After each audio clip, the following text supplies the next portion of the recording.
انت قلت لي بقى ان المغرب هيتلعب فيها بطوله افريقيا بعد اللي حصل النهارده ده. يعني انت، هل ده منطقي؟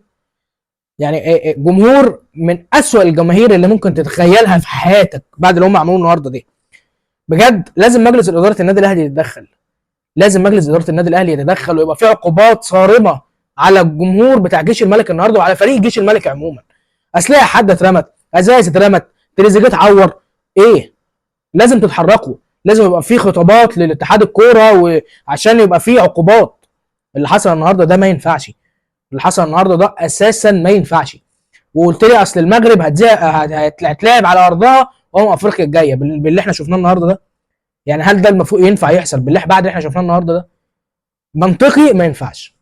بجد احسن عقوبه ممكن تتعمل على المغرب اللي البطوله تتسحب من ارضها، لان اللي احنا شفناه النهارده ده ما ينفعش. فاقل عقاب لازم البطوله تتسحب من على ارضها بعد اللي هم عملوه النهارده والشغب الجمهور الكبير قوي اللي حصل النهارده ده.